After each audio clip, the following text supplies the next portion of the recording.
Saya mohon maaf, kita akhiri. Assalamualaikum warahmatullahi wabarakatuh. Waalaikumsalam warahmatullahi wabarakatuh. Terima kasih Profesor dan Bapak Dr. Istilah Purnomo yang sudah berkenan memberikan sambutan. Sambutan selanjutnya itu akan disampaikan dari Bidika yang pada kesempatan yang berkenan dari BPK Maltek pada yang Bapak Khairul Saleh SEE kami persilakan. Bismillahirrahmanirrahim. Assalamualaikum warahmatullahi wabarakatuh.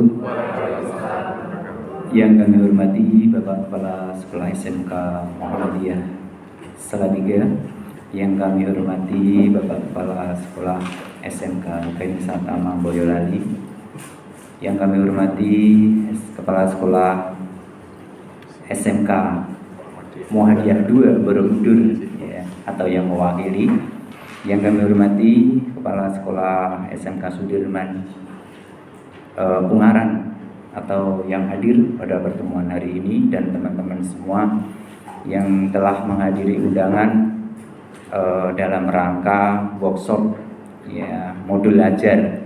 Ya, kalau modul ajar itu yang penting kita harus belajar kan, seperti itu.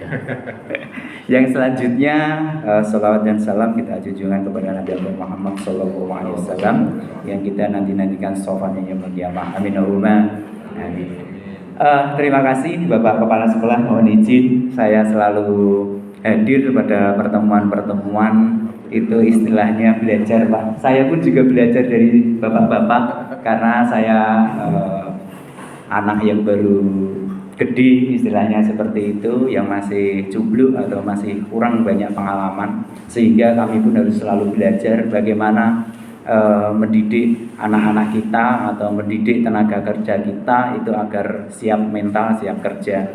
Tadi disampaikan dari Bapak Kepala Sekolah banyak hal yang kita pelajari, yang mulai dari rutinitas kita sehari-hari, baik itu di perusahaan maupun di dunia sekolah. Terus selanjutnya bagaimana menyiapkan anak-anak kita untuk menjadi anak-anak yang siap kerja, baik itu siap kerja di dunia industri maupun siap kerja untuk menjadi pengusaha. Nah, ini adalah tantangan ke depan kita, bagaimana ke depan kita menyiapkan generasi yang akan datang. Kalau pemerintah itu selalu slogannya itu tahun 2045 itu Indonesia Emas. Nah, kalau tidak disiapkan mulai dari sekarang kapan lagi? Sepakat ya? Nah, dimulai dari anak-anak didik kita ke depan, pastinya anak-anak kita akan siap ya, pasti secara attitude, mental, ya perilaku, yang dimana tantangan di luar sana itu lebih ngeri lagi. Nah, tadi ada disampaikan juga kalau di SMK negeri itu gratis, SMK swasta itu bayar. Nah, ini juga tantangan terbesar sebenarnya Pak. Apalagi Ganesha Tama malah menambah muridnya, berarti bisa menambah dunia pendidikan itu bisa menjadi bisnis. Ya, bisnis pendidikan Pak ya. Tetapi bukan hanya bisnis sebagai komoditas yang dicapai. Ke depan pasti bisnis yang dicapai adalah bisnis ketergantungan kita terhadap Allah Subhanahu wa taala. Pastinya aku yakin ya, Allah Subhanahu wa taala selalu memberikan jalan yang terbaik untuk kita, apalagi minter ke anak, Pak. Dulu filosofi saya sebelum saya jadi dosen, ketika saya tidak mau, saya disampaikan kayak gini. Khairul, apa Bu? Kebetulan rektor di Undip. Kowe kuwi yen wis gede, ilmune manfaat, kowe iki tulung nenggon pendidikan, seperti itu. Kenapa? Di situ itu ada banyak keberkahan-keberkahan yang diridhoi oleh Allah Subhanahu wa taala. Ini yang disampaikan oleh rektor di Undip waktu itu. Karena dia mempunyai dari pondok pesantren. Sehingga dunia pendidikan apapun mulai dari TK sampai perguruan tinggi, di situ itu banyak keberkahan. Kalau dinilai dari uang, nilai uang mohon maaf Bapak, kalau di dunia pendidikan kan luwih sithik dari perusahaan Pak. Nah, tetapi di situ adalah nilai keberkahan-keberkahan itu yang ada. Maka setelah itu saya tidak bisa tidur satu hari, apa bener ya? Setelah tak hitung-hitung secara matematika betul Pak. Terus saya baru mau untuk menjadi dosen. Sedikit istilahnya itu apa ya, menularkan ilmunya untuk anak-anak mahasiswa kami di ITESA Muhammadiyah Semarang. Nah, itu berawal dari situ. Jadi apapun di sekolah itu ketika kita mempelajari atau menularkan ilmunya, walaupun satu ayat kata Ustadz seperti itu, tetapi di situ ada nilai keberkahan. Keberkahan itu bukan hanya di nilai ekonomi ya, ada keberkahan anaknya anak sehat, anak-anaknya sukses, terus rezeki melimpah, istri-istrinya tidak neko-neko, itu keberkahan betul. Nah, kalau yang di luar sana, wah banyak di medsos nih, istrinya pejabat kayak gini, pelintrong ya. Ini real ya. Jadi mohon maaf ya. Ini adalah keberkahan. Ya, kecuali yang ustadz misalnya, yang ustadz boleh istri 2 Pak. Ini istri 3, istri 4, itu pun kalau sah ya, sesuai sunnah Rasul. Tetapi harapan Bapak Ibu semua, mari kita bersama-sama bagaimana ke depan agar kita meniti karir kita itu mulai dari awal. Maka saya belajar dari Bapak Kepala Sekolah ini, subhanallah ya, luar biasa. Beliau sudah umur 50 lebih tapi semangatnya itu, kalau saya kalah itu izin Pak. Ya kemanapun, makanya saya setiap kali ada undangan saya hadir insya Allah ketika tidak ada kegiatan di perusahaan. Walaupun perusahaan rutinitas ada ya, tapi akan saya sempatkan. Kenapa? Saya pun juga belajar Bapak Ibu. Ya kemarin saya yang nggak tahu terkait dengan manajemen pemasaran, kemarin saya dapat ilmunya. Sehingga sekarang saya juga akan buka bagaimana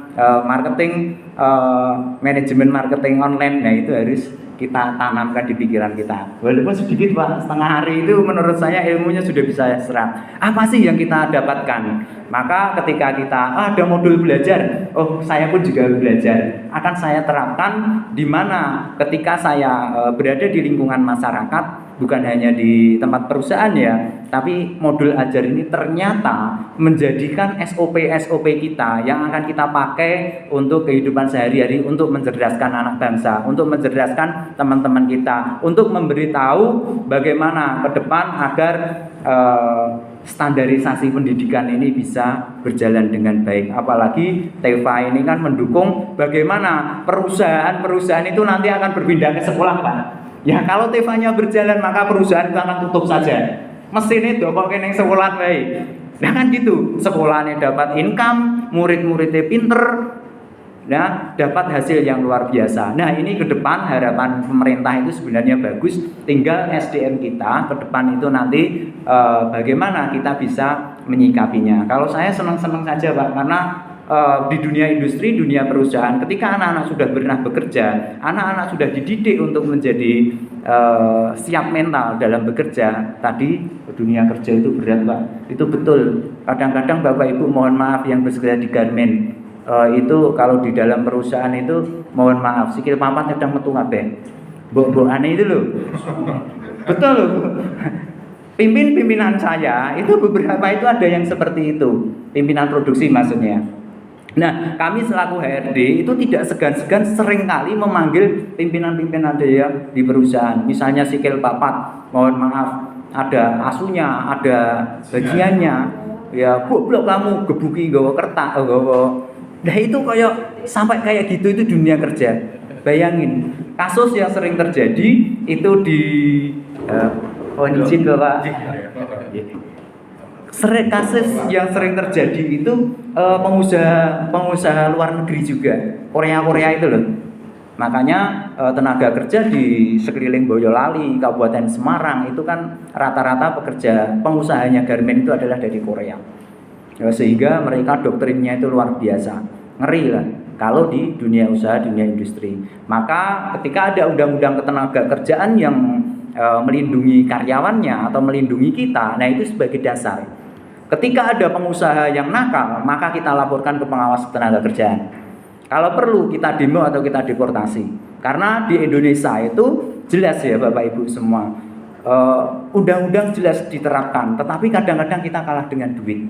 Lagi-lagi ya, ketika kita laporkan malah justru kita yang dipecat. Ini real loh. Apalagi ada pelecehan terkait dengan seksual. Pekerja buruh perempuan ketika dipelecehkan mereka di perusahaan, ketika mereka melaporkan ke dinas atau melaporkan ke pihak yang terkait, malah dia yang dipecat. Nah ini adalah tantangan ke depan yang saya sampaikan, ini real ya, tidak mengada-ada. Ini memang real keadaannya seperti itu.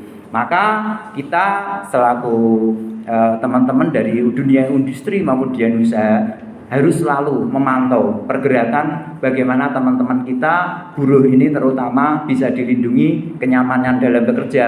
Terus perempuan, pekerja buruh perempuan itu harus dilindungi baik itu terhadap pelecehan maupun dari itikat baik dari pimpinannya. Sehingga banyak hal yang harus kita sampaikan terkait dengan kondisi real di industri. Maka ketika teman-teman yang di sekolah itu selalu yang kerja pabrik penak, wah itu double toh. Ngapusi toh. Makanya begitu orang melamar di saya itu pasti saya kasih tahu